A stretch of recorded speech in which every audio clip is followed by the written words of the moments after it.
Tahimik na pagpapalawak ng teritoryo ng Vietnam sa South China Sea.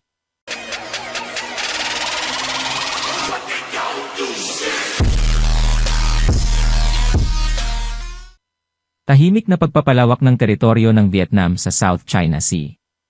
Habang abala ang Pilipinas at China sa mainit na pagtatalo tungkol sa mga pinag-aagawang isla at bahura sa South China Sea, tahimik na pinalawak ng Vietnam ang kanilang teritoryo sa pamamagitan ng pagtayo ng mga isla. Ayon sa isang ulat ng Asia Maritime Transparency Initiative, isang independenteng think tank na nakabase sa Washington, malaki ang itinaas ng aktibidad ng Vietnam sa huling 6 na buwan, na nagpapakita ng kanilang pagsusumikap na palakasin ang kanilang presensya sa pinag-aagawang rehiyon. Ipinakita sa ulat ng AMT na simula noong Nobyembre 2023, nakagawa ang Vietnam ng humigit kumulang 280 ektarya ng bagong lupa sa 10 bahagi ng South China Sea. Ang mabilis na bilis ng paglikha ng lupa ay halos katumbas ng kabuuang lupang itinayo ng Vietnam sa nakaraang 2 taon.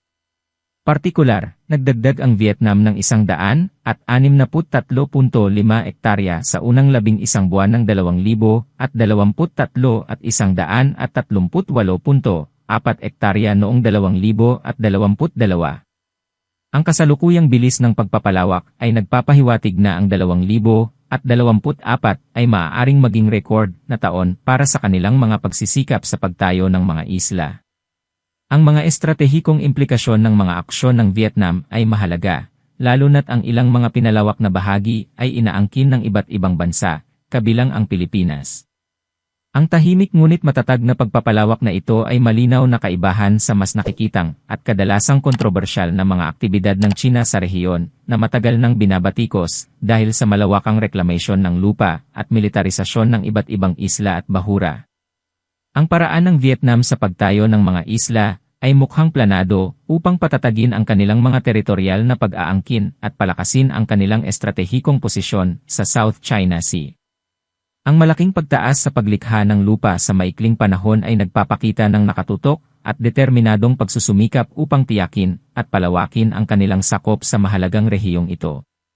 Malamang na magpalala pa ito ng mga tensyon sa pagitan ng mga bansa na nag-aangkin, na magdadagdag ng isa pang antas ng komplikasyon sa kasalukuyang masalimuot na sitwasyon sa South China Sea.